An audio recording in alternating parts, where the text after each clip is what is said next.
Hi, everyone, and welcome back to Kari's Confessions, a nonprofit exec tells all. I'm Kari Anderson, your host and principal with Incite Consulting. My podcast explores the tools and strategies that help nonprofit leaders grow their impact and build resilient organizations. As always, I'm here to share some hard-earned lessons and honest truths from life inside the nonprofit world. I spent 25 plus years in the nonprofit sector in leadership roles with 7 organizations. Now, I provide coaching and consulting services to ensure that nonprofits, like yours, have the structure, systems, and practices to do your best work. Wherever I go, I continue to hear that nonprofit execs need a space to gather, to receive tools, feedback, and advice that encourages them to stay the course. Doesn't seem to matter if you're in a village of 182, like me, or a metropolis of millions. Nonprofit work is both gratifying and lonely. I'm here to make sure that you have a chance to breathe, laugh, smirk, and get excited again about the important work that you do. So today's topic, specifically if you're new to nonprofit leadership, is mastering the board roles and fast. So if you're new to leadership or newly sitting in the executive director or CEO seat, I'm going to guess how your first few weeks might have went.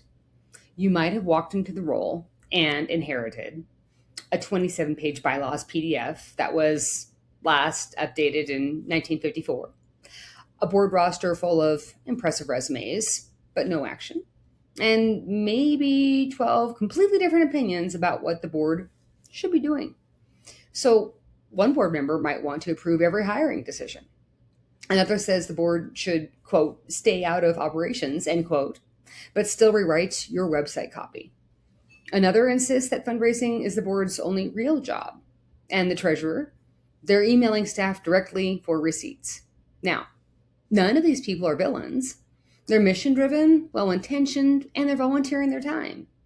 But here's the hard truth no one tells new nonprofit leaders.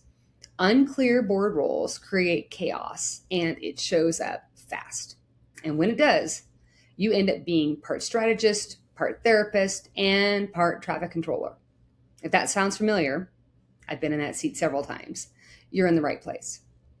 Today, we're going to break down nonprofit board roles clearly, practically, and without condescension so that you can stop managing confusion and start leading with confidence. So I'd mentioned that this could get messy fast. Here's what happens when roles aren't clear. Micromanagement starts masquerading as accountability. Decisions stall because no one knows who actually has authority. Staff burn out from being pulled in 10 directions. The executive director or CEO gets undermined, sometimes accidentally, sometimes not. And donors hear mixed messages from different people wearing the same logo. This is why nonprofit leadership can feel exhausting even when everyone is trying their best. So today, we're going to simplify this. By the end of this episode, you'll know the simplest model for board versus staff roles, what each board role is actually responsible for, the fiduciary duties boards can't ignore, a decision rights tool that stops micromanagement and paralysis, and how to reset expectations without starting a war.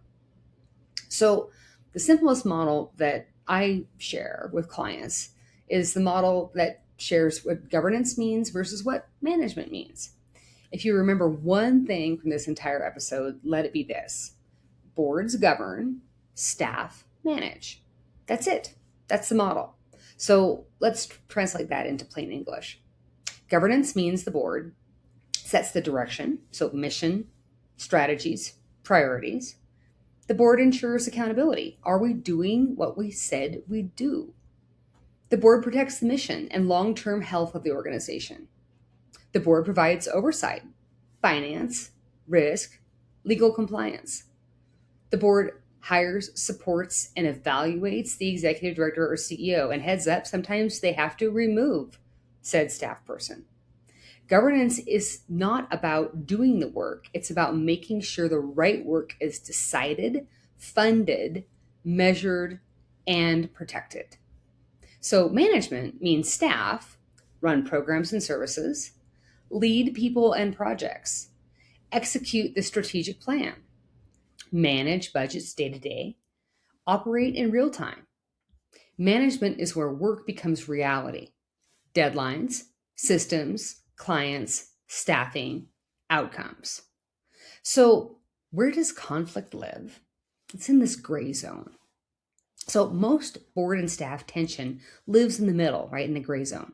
The gray zone includes things like strategy, big direction versus specific tactics, fundraising, board responsibility versus staff execution, communications, who speaks, what gets approved, personnel, oversight versus meddling, budget changes. When is it a board decision? When governance and management blur, the damage is predictable. What does that look like? Delayed action, undermined authority, board frustration, staff burnout. Here's a quick rule of thumb test when you're unsure. Does this require organizational authority or oversight? If it's authority, i.e. execution, staffing, day-to-day decisions, it's management. If it's oversight, direction, risk, accountability, it's governance. You're not trying to make the board smaller. You're trying to make the organization clearer. So what's the board's job? In one sentence, here's the cleanest definition I know. A nonprofit board governs to advance the mission and ensure the organization is healthy, legal, and sustainable. That's the job. And here's what the board is not. They are not an extra staff team. They are not a social club. They are not a client advisory group unless you designed it that way. And not the ED's operational manager. A phrase you'll hear in good governance circles is nose in, fingers out. Boards keep their nose in by asking hard questions and watching the dashboards. They keep their fingers out by not doing staff work. So when I work with clients, we talk about the 5 core board duties. Almost everything a board does fits into 5 buckets: mission and strategy, CEO or executive director oversight, fiduciary stewardship, fundraising and ambassadorship, compliance and risk. Once you align around these, conversations get calmer and role clarity gets easier. So here's a quick role-by-role breakdown. Specifically, the board chair. The chair is the conductor, not the soloist. The board chair's job is to partner with the executive director or CEO, run effective meetings, hold the board accountable, support and evaluate the executive director without supervising that staff person.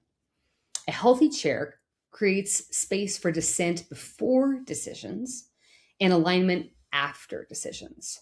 So a fast win to make sure this works: a weekly chair executive director check-in with a shared agenda. No surprises equals no drama. So what does your vice chair or chair-elect do? This role exists for continuity. If you don't define it, you get a title with no lane or a shadow chair. So a fast win, a 6 to 12 month chair ramp plan, specifically if the way that your board is structured is the vice chair becoming the chair. Learning governance does not happen by osmosis. So what does your board secretary do? The secretary protects the organization through documentation. Minutes should capture attendance and quorum, motions and votes, decisions and action items. Minutes aren't transcripts, people. They are a legal protection. And now to your treasurer. The treasurer is a financial translator, not a bookkeeper. Their job is to help the board understand risk, sustainability, and financial reality. A fast win, a 1-page monthly financial dashboard. Calm boards don't micromanage. Now, for the rest of you board directors, what's your job? Individually, board directors contribute time, expertise, and relationships. Collectively, they govern. Fast win, a board director agreement on an annual basis that clearly spells out expectations. This isn't bureaucracy. It's kindness in document form. So now on to the fiduciary duties of your board without the jargon. Boards have 3 legal duties. Duty of care, show up, pay attention, Ask questions. Duty of loyalty, put the mission first and manage your conflicts. Duty of obedience, follow laws, bylaws, and purpose. One thing new leaders miss: fiduciary duty is collective. Systems beat heroic individuals every time. Now, decision rights. And the idea here is stopping micromanagement and analysis or decision paralysis. If you're dealing with stalled decisions or micromanagement, you probably don't have clear decision rights. Use this framework. R, recommend. D, decide. E, execute. I, inform. R, recommend. D, decide. E, execute. I, inform. Map this for 8 to 12 high friction decisions like budget variances, staffing, public statements, partnerships. Present it as a governance tool, not a power grab. Adopt it together. Revisit it annually. Now, fundraising. This is inevitably where half of my board directors sign off the podcast. And ideally, we're talking about fundraising without the guilt trip. So we want to retire this phrase. Quote, every board director must fundraise, end quote. A better frame is resource development. Money matters, but so do access, credibility, relationships, and advocacy. So fast win. Create a fundraising menu with concrete activities and time estimates. People help more when they actually know what help actually looks like. And a pro tip, make sure that you're actually talking to your board about what we call the development cycle and where they honestly, in terms of gut check, feel comfortable. Are they a connector? Are they an asker? Or are they a thanker? Now, let's talk quickly about board meetings. So your board meeting is your culture. Board meetings should focus on decisions, strategy, oversight, risk, and mission impact.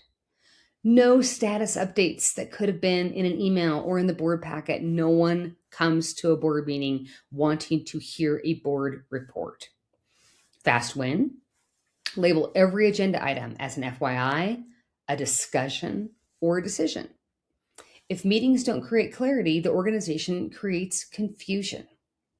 Now, how do we make this work? Well, there's an onboarding shortcut that you can start to implement. If you're new, don't walk in announcing, we need to fix governance. Start with listening. Audit your essentials. Name patterns neutrally. Facilitate a reset conversation. Or have someone like me do the above for you. Think of yourself as a border collie. I do. Calmly herding priorities, reinforcing boundaries, and keeping everyone moving in the same direction. So in your role, we want you to lead the board you have. Clear board roles aren't just good governance. They're operational oxygen. When roles are clear, friction drops, decisions speed up, staff stop getting whiplash. The ED can lead, and the board becomes a strategic asset instead of a stress source. So here's your gentle call to action today. Pick one tool, either a simple decision rights matrix or a board director agreement, and bring it to your next chair or governance committee check-in as a clarity draft, not a critique. Pilot it for 60 days because role clarity isn't paperwork. It's how your organization stays healthy enough to serve more people better. And yes, some days you really are a nonprofit wrangler. That's not fluff. That's leadership. Thanks for joining me today for Kari's Confessions, a nonprofit exec tells all. If you found this episode helpful, share it with a colleague or board director, and make sure to follow me on your favorite streaming platforms. For additional resources and tools, follow me on LinkedIn. You can also check out my website at inciteconsultinggroup.com. Until next time, have a great week.